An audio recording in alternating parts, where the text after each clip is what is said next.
Hey guys, it's Graham. Welcome back to my channel, and today I'm going to be talking about my au pair experience in Madrid, Spain. I'll be telling you guys some of my preconceptions, my initial thoughts, some of my struggles in Madrid, and then my final thoughts after my trip.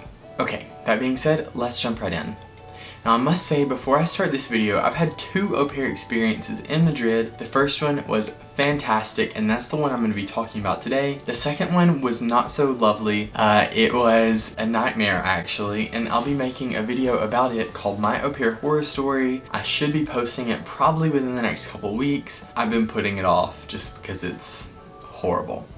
But you'll hear about that pretty soon. But today we're talking about a great experience, which was my first au pair experience in Madrid. To give you some backstory, I started looking for a host family in February of 2019 for the summer. I've never heard of an au pair before this experience. We don't have au pairs where I live, and so I just accidentally stumbled on an au pair website, Au Pair World. I made a profile, and 2 weeks later I signed a contract with my first host family. So it was a completely new experience for me, and it was really stressful in the sense that I had never experienced or heard of anything like au pairing. It was totally new for me. In the beginning, I was really worried about the kids not liking me or having problems connecting with my host family, but really I wasn't too concerned about the language barrier or even traveling abroad. It was definitely on my mind, but it was not the focus of my worries. I had 2 host kids, and like I said, I was really worried in the beginning about connecting with the host kids. They had had 3 au pairs in the past, and they had great experiences with all of them. They had all stayed over 1 year, and so I was worried that they were going to prefer the other au pairs over me, and they had never had a male au pair either. My biggest concern was definitely connecting with them and just overall enjoying our time together. Now I realize that should not have been my concern, but it was at the time. This is kind of silly, but at the time I thought, wow, 2 months will be such a long time to be away from home. I had never been away from home that long, and so I was really nervous about that aspect of it too, but you'll hear what I thought about that in a second. So now my initial thoughts. So I went to Spain June of 2019 for the summer.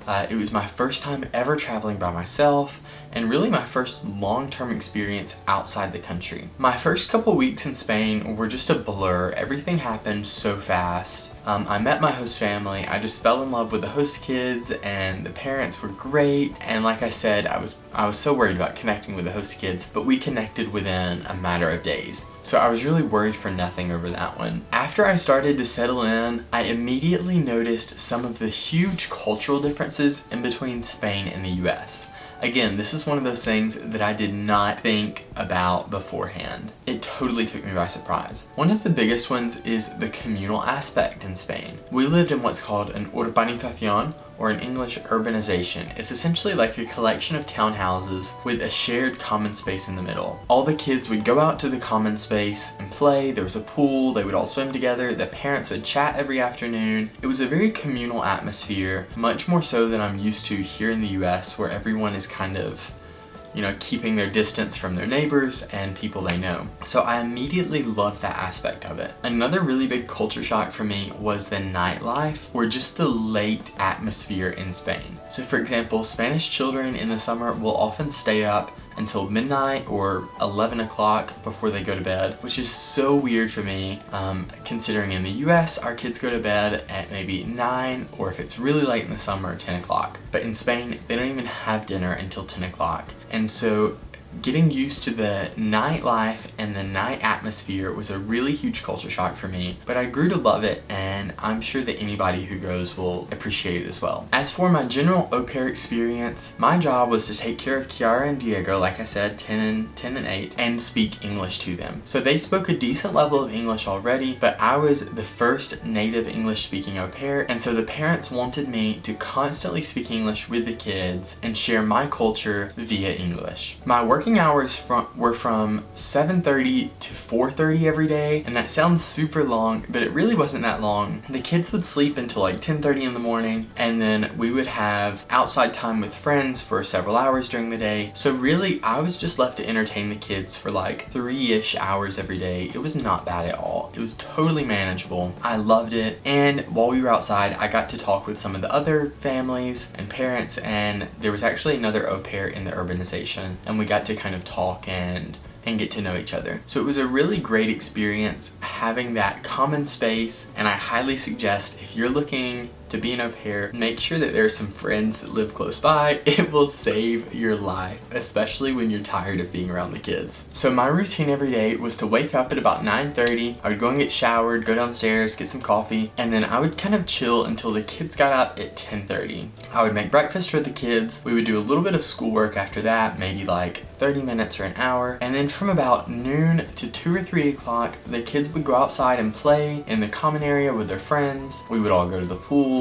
I got really tan that summer. We spent so much time outside, but it was great because it gave the kids time away from me and me time away from them. After our outside time, we would have like a super easy lunch that I would make them. A lot of the times the mom would prepare it beforehand, and then we would watch a movie or do some crafts for siesta. If you're not familiar, siesta in Spain is from like lunchtime to maybe 5 or 6 o'clock in the afternoon, and it's the hottest part of the day in the summer. So people go inside, they'll watch TV, take naps, chill out, and then go back out once the sun starts to go down in the evenings. One of the parents would normally get home around 4:30, and so the rest of the day I had time off, but normally I would end up like going back to the pool or just spending time with the host family. Like I said, I love my host family, and so for me, spending time with them was not really like working. I just enjoyed being with them, and I loved the neighbors in the urbanization too. So I enjoyed, playing with the other kids at the pool. I miss them all very much,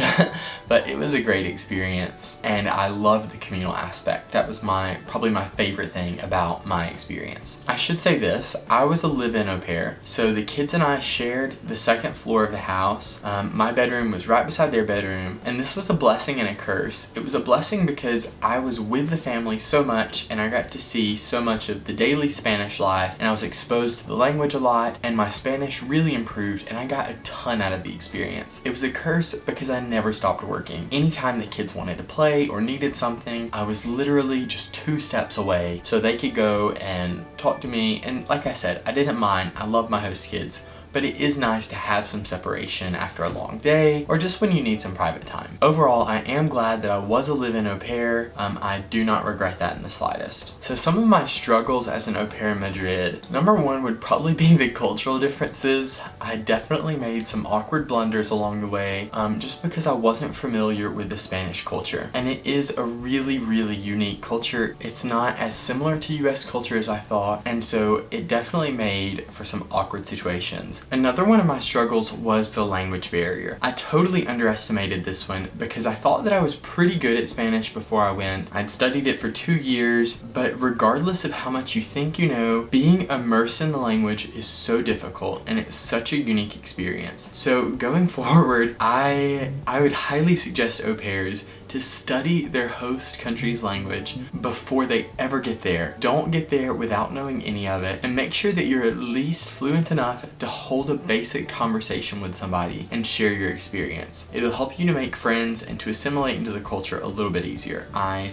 totally suggest it. Okay, so my final thought, I ended up flying home in late August after I think 7 weeks in Spain. It was totally too short. I wish I would have done it longer. I wish I would have not planned to go back to college immediately after I got back home, because I totally would have started my visa process and gone right back to Spain. I do wish that I would have given myself more time after I got back versus jumping right back into my lifestyle here in the US. Overall, it was a really great experience, and I do highly suggest trying out au pairing as a summer au pair if you're not too sure about it, or if you're not interested in doing long-term au pairing, just traveling for the summer. Being a summer au pair is fantastic. It was a great experience. Although it was too short, it gave me a great intro into living abroad and traveling abroad, and what that entails. Like I said, I have another au pair experience in Madrid. I went back the following January, and I'll be telling you guys about that experience very soon, so be watching out for my au pair horror story,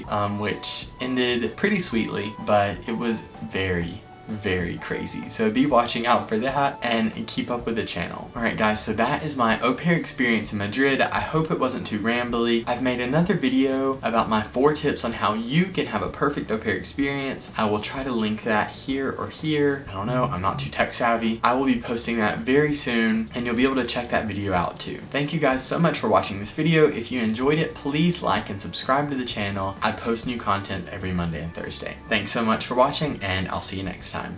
Bye.